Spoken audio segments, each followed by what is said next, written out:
mkandarasi rasmi aliyekuwa anakaimu nafasi ya kocha mkuu Miguel Gamondi, na sasa ana miaka miwili ya kuhudumu kwenye nafasi ya kocha mkuu wa Taifa Stars. Shafii Dauda, wewe ni mwandishi, mchambuzi mwandamizi, kwako hii unaweza kuitolea mawazo na maoni gani kuona Gamondi rasmi sasa na miaka miwili kwenye timu ya taifa?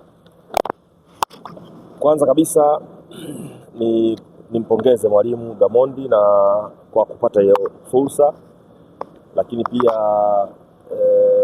kuwapongeza wadau waliofanikisha Gamondi kupata hiyo nafasi, kwa maana ya serikali pamoja na shirikisho la mpira wa miguu Tanzania TFF, kwa ajili ya kuhakikisha anabaki na anaendeleza project aliyoanza nayo ya kuinua timu ya taifa ya Tanzania. Ikumbukwe alipewa kandarasi ya muda mfupi na akaweza kuiongoza Stars kufika round of 16 ya michuano iliyokwisha ya AFCON. Mwakani tuna mashindano kama hayo, muda ni mchache. Kwangu mimi nimeona ime make sense, kwa sababu kutokana na ufinyu wa muda na yeye kama Gamondi, kutokana na uzoefu aliokuwa nao wa soka letu, amehudumu hapa Tanzania kwa muda mrefu, anawafahamu wachezaji, anafahamu utamaduni, anafahamu mashabiki, ni mtu sahihi. Kwa hiyo mimi kwa kifupi nawapongeza serikali kwa kufacilitate pamoja na TFF kwa kumappoint ili aweze kubaki. Naamini ni mtu sahihi ambaye anaweza akafanya kitu ambacho kinaweza kikaleta tija hapo baadaye. Kocha ameingia kwenye historia kupeleka hatua 16 bora kwenye mashindano ya AFCON yanayomalizika kule nchini Morocco. Naamini wewe ulikuwa ni sehemu ya watu ambao waliona kwa karibu. Ukitazama tunakwenda kuwa wenyeji sisi na Uganda na Kenya. Nini unachoweza kusema au kushauri kwa Miguel Gamondi ikiwa sehemu tu kumsaidia kwa maana nature ya Tanzania? No, cha kwanza kabisa approach aliyoitumia kwenye michuano iliyoisha ilikuwa ni approach sahihi, kwa sababu aliweza kuwachukua wachezaji ambao walikuwa kwenye viwango vya juu kwa wakati huo. Ukiangalia setup ya timu yake ilikuwa na especially kwenye defense, ilikuwa na wachezaji ambao wamekaa kwa pamoja muda mrefu kwenye level ya club na level ya national team.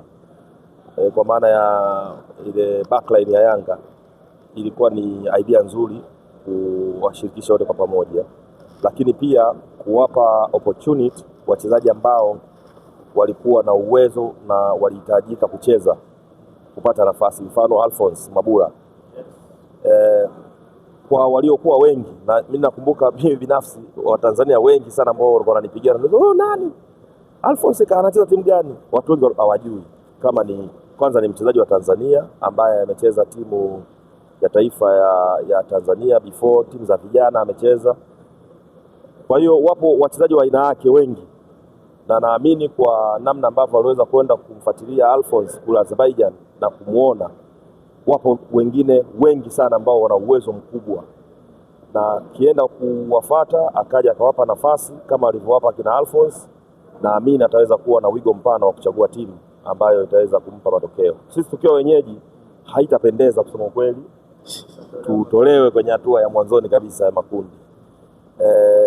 Kiuhalisia hatuwezi kusema kwamba pamoja na kuwa wenyeji tunaweza tukawa na uhakika wa kuchukua ubingwa, lakini tufanye vizuri.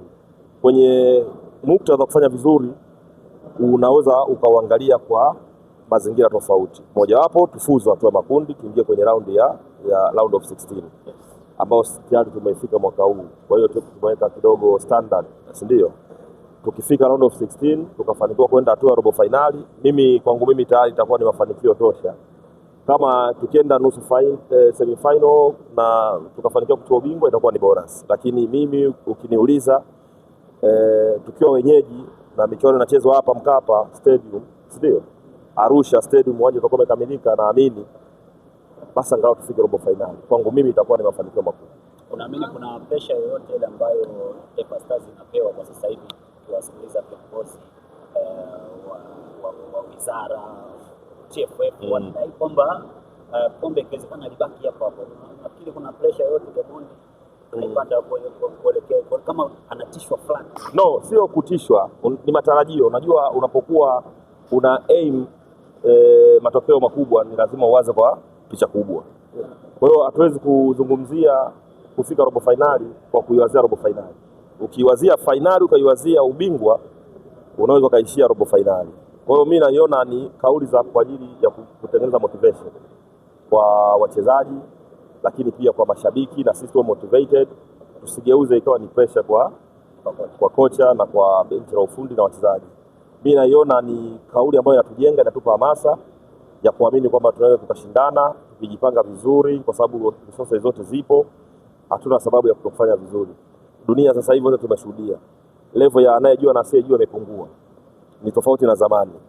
Sasa hivi wachezaji wetu sio washamba kama zamani, tuna wachezaji ambao tayari wana exposure, umeelewa wachezaji ambao wana uwezo wa kushindana. Kwa hiyo kufanya vizuri ni jambo ambalo liko ndani ya uwezo, lakini kufanya uzuri kwa magnitude ipi, hiyo ndio inabaki kama inabaki kwenye mabano. Lakini mimi binafsi sina hofu na namna ambavyo tunavyocheza kwa sasa hivi. Tuna uwezo wa kufanya vizuri zaidi kama wadau wote wakiwa wamejipanga na kila mmoja akatekeleza majukumu yake yanavyotakiwa. Hatuna sababu ya kutoperform kwenye mashindano. Transition ya Simba imeguswa hapa leo na waziri husika na akatoa maelekezo kwamba ndani ya mwezi wa angalau mpaka mwezi wa 3 basi Simba wao wamejua kile kinachoendelea. Kati ya jambo ambalo limekuwa ni pasua kichwa kwenye nchi. Sasa umecheka na washirika bali jambo ni zito. Ilikuwa story nyingi. Mara huko kuna kwamisha, na juzi tumeona mwekezaji akicomment na mzungumza Mo Dewji kwenye page ama kurasa rasmi wa IG Instagram club ya Simba akiuliza transformation imefikia wapi? Sasa waziri ametolea maelekezo. Kwako unaiona taswira gani kuelekea mbele kwa klabu ya Simba kwenye hili? Mimi kwanza kilichonifaisha ni namna ambavyo mheshimiwa waziri alivyoliweka. Alikuwa kama anafanya mzaha hivi, lakini alikuwa na send message ya uhalisia kwamba taratibu zifuatwe na zinajulikana. Kama ni katiba imefanywa marekebisho kwenye na wanachama wa klabu ya Simba kupitia mkutano mkuu, yamekuja BMT kwa msajili, basi msajili afanye kazi yake anavyoona inafaa. Yeye hajataka kuingilia kama waziri ili kuona anaweza kwa namna moja ama nyingine anaweza kushawishi au kuleta namna yote ile jambo lifanyike ndivyo sivyo. Amemwagiza msajili kwa mujibu wa taratibu ambazo yeye anazijua na anazisimamia, mchakato ufike mwisho, ambalo kwangu mimi nimeona ni jambo jema, kwa sababu hakuna sababu ya hili jambo kuendelea kuchukua mlolongo mrefu. Bahati nzuri miongozo ipo, sote tunafahamu kwamba BMT ilitoa mwongozo ya hii mifumo ya transformation na vilabu vyetu, na mwongozo uko clear. Kilichobaki ni vilabu vyenyewe na wanachama kufuata ule mwongozo wakati wanafanya hayo mabadiliko ya katiba zao kuelekea kwenye kufanya hizo transformation zao. Tayari kila kitu kiko clear. Kwa alichosisitiza ni kuachana na siasa. Unajua sisi moja kati ya vitu vinavyotukwamisha ni kuwekeza sana kwenye politics kuliko kwenye uhalisia, si ndio? Bahati nzuri kila kitu kiko clear. Kwa nini vitu vinachelewa? Kwa hiyo mimi nimemuelewa na ameisend message kwa lugha nyepesi, na naamini msajili atakuwa amepokea na atakwenda kuifanyia kazi kwenye eneo lake na kukamilisha huo mchakato, ili mwisho wa siku tuone namna ambavyo mambo yanatakiwa kwenda. Digala, pointi ambayo tunazungumzia kuhusiana na timu zetu sasa zimetolewa kwenye hatua ya kwenda kufuzu na robo finali zimeshindikana. Timu zote nne. Kwako wewe kama mwandamizi wa football Tanzania, unaweza kuzungumza wapi tumekwama? Kwanza tujakwama kwa sababu kufuzu na kupata nafasi 4 ni jambo la kujipongeza. Alafu isho ya matokeo hiyo iko subjective, sio? Sisi tunavyotaka kwenda kufanya vizuri na hao wengine tunaoshindana nao na wenyewe wanataka wafanye vizuri. Kwa hiyo cha muhimu ni kuangalia tumeshatengeneza standard ya timu zetu kushindana. Ukiangalia mfano Azam amecheza mpaka mechi ya mwisho hatua makundi ndo ameshindwa kuwa na uhakika wa kwenda hatua robo finali. Kamaliza na alama 9. Ni alama nyingi, sio? Yanga amemaliza na alama 8, sio? Mechi ya mwisho kashinda, akampiga Kabile, sio timu ndogo. Kwa bahati mbaya wakati mwingine kwenye mpira, unajua ukiangalia matokeo kwa ujumla wake unaweza ukapata tafsiri ambayo ni ya uongo. Mfano, kitendo cha Yanga kuwa kundi moja na mwakilishi wa Egypt na Morocco sio jambo jepesi. Sote ni mashahidi, tunajua mashindano ya Afrika ngazi ya vilabu hizi timu za Morocco na Egypt ndio timu ambazo zimekuwa na historia kufanya vizuri sana, zina uwezo mkubwa. Kwa hiyo ikitokea timu yoyote inakutana na hizo timu huwa kunakuwa na changamoto kubwa. Kwa hiyo kwa Yanga mimi siwezi kuwajaji kwamba wamefanya vibaya msimu huu kwa sababu wameshindwa kwenda robo finali. Kwenda robo finali ni matokeo, lakini kama timu bado wana timu imara na wana timu bora, sio? Wangeweza kupangwa kwenye kundi lingine, yawezekana ingekuwa ni story tofauti. Simba wao wanaonekana wamefanya vibaya kweli, kwa sababu ukilinganisha wamekuwa na historia nzuri ya kwenda robo finali. Kwa hiyo robo finali sio story, na msimu huu wamedrop, ndio kweli. Lakini ukiangalia kwa nini wamedrop, ni kwa sisi ambao tunafuatilia mpira na nyinyi ni waandishi ambao mnafuatilia kila siku, hauwezi kuona ni maajabu ilikuwa inaonekana, kwa sababu hawakuwa na consistency ya timu yao. Msimu ulioisha ambao walifika finali ya kombe la shirikisho, bila kuachana assignment leo, kaangalieni kile kikosi ambacho walichokuwa nacho msimu uliopita mpaka wanacheza mechi ya mwisho ya finali na Berkane, mpaka leo tunapozungumza wabaki wachezaji wangapi? Wazidi wanne. Kwa hiyo katika mazingira hayo, manake wale overall the whole squad waka start from the beginning. Kwa hiyo no way ya tunaweza ka expect matokeo makubwa katika mazingira kama hayo.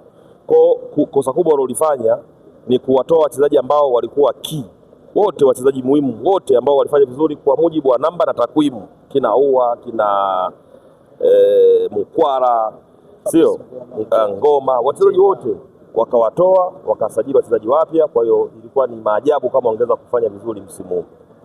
Nikurudishe nyuma kidogo kwenye AFCON. Ulikuwa nchini Morocco, lakini pia nimeona leo waziri alitoa upana wa mtu yoyote kushauri, kwa sababu hawaoni, lakini wanatoa nafasi kwa mtu yoyote kushauri kama mdau mkubwa wa michezo. Na uliona kitu ambacho kiliandaliwa nchini Morocco. Tunafuata sisi sasa. Ungeweza kushauri kitu gani katika maendeleo kuhakikisha kwamba hatupati shida na wanaokuja pia wanaenda kuizungumzia vizuri nchi yetu? No, cha kwanza kabisa ni sisi wenyewe.